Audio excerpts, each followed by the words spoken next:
Before I go on, I'd just like to give you a little bit of background to the seminars.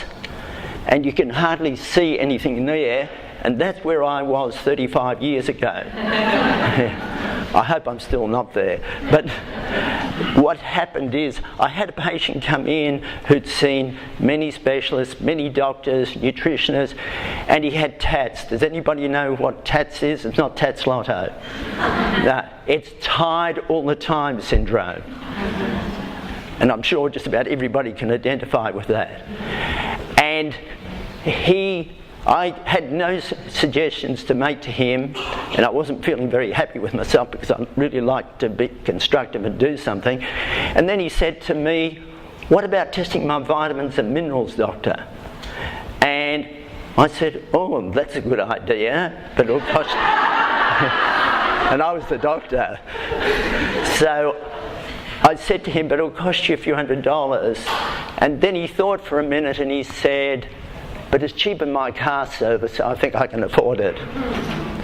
So we went ahead and tested him and found these deficiencies and changed his diet and gave him supplements, and he made a dramatic improvement. And that really caught my gut. So I then did this with other patients, but what I found is, while I helped some, I didn't help a lot of others. But this put me on the pathway.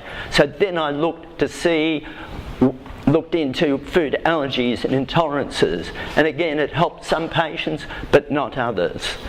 And then I looked at the gut. There was more information coming out what the causes of gut problems were, and then I became attuned to the fact that the gut, if you've got a problem there, you can't absorb your nutrients, or you get leaky gut and you get toxins.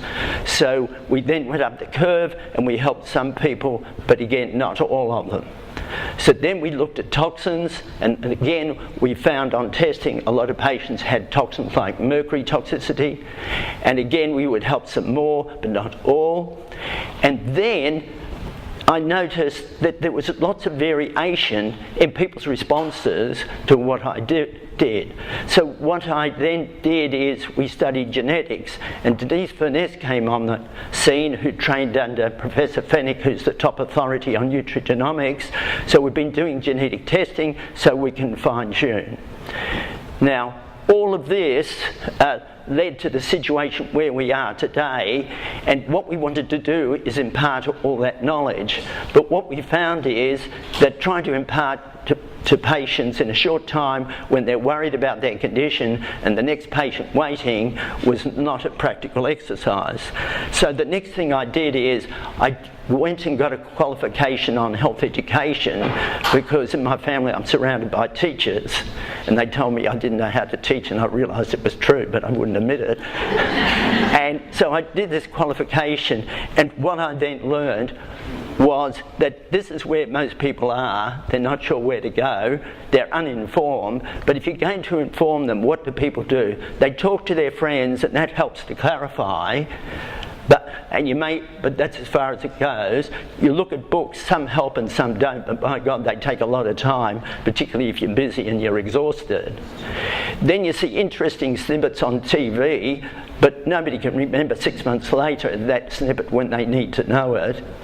And then what do people do now? They do Google searches till they get Google exhaustion. But I'm going to show you later on how to avoid that exhaustion. I'm serious about what I say. And the other thing is, people would go to experts and they might get more than one opinion, but then the two opinions would differ. And then as one patient said, I need an expert to decipher the two different opinions. Life gets very hard, particularly when you've got a chronic problem. And so, as a result of my education from La Trobe University, I decided the best thing was to do seminars like this, which I've been doing for a while. And what I learnt was that in a situation like this, I can distill the information so you don't have to spend weeks. And I can give the basics, which is usually not there when you're looking at Google and these other places. And also you can ask questions, and you're most welcome to do it. And also you can get other opinions, and I've got other people here, so you can do it and learn in the most accelerated form. So that this then leads me to the most empowering thing you can do is get the right knowledge. And what actually happens in practice, see if I can work the pointer, we all start with identifying our symptoms, and then we go for knowledge so we know where to go. Then we go for diagnosis. If we can't do it ourselves, we get an expert. Then we go to treatment, and what we hope is, as a result of that, you become so expert that you can manage yourself, be in control, and not dependent on outside third parties.